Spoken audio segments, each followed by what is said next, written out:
Podcast livre, La vie est belle et drôle à la fois, le tome 2, La vie a plus d'imagination que nous, de Clarisse Sabart. Présentation du roman. Le titre en VO du roman est La vie a plus d'imagination que nous.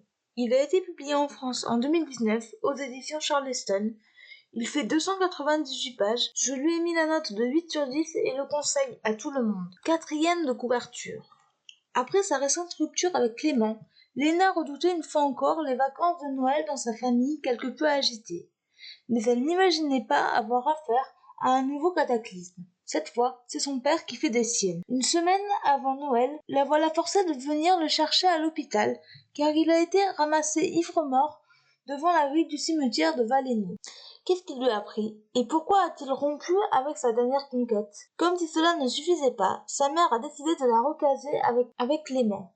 Mamie Jacotte l'a inscrite en secret sur un site de rencontre et son oncle Xavier a invité un SDF pour les fêtes. Cette année encore, les vacances ne s'annoncent pas de tout repos. Heureusement qu'il y aura la neige, le chocolat chaud, le marché de Noël et les traditionnelles décorations au programme. Ce que j'ai pensé de ce roman. Je sais, nous ne sommes plus à la période de Noël, mais toujours en hiver.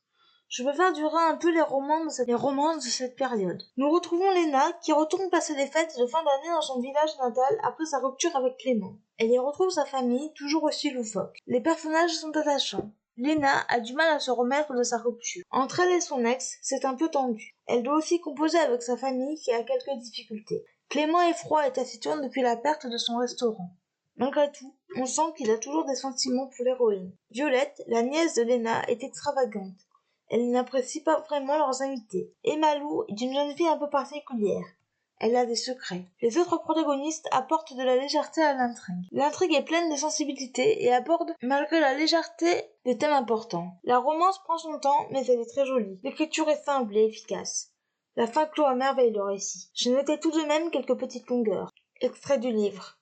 La poésie, Catherine, ce n'est rien d'autre que des mots, que l'on pose pour apaiser un peu le vacarme quand la vie devient trop facétieuse. Les points forts de ce roman, les personnages, l'écriture, l'intrigue, la romance et la fin. Les points faibles de ce roman, les petites longueurs. Voilà, c'en est tout pour ce podcast, j'espère qu'il vous aura plu. N'hésitez pas à me donner votre avis et vos commentaires sur YouTube, à vous abonner à la chaîne, et je vous retrouve très bientôt pour un nouveau podcast. Ciao!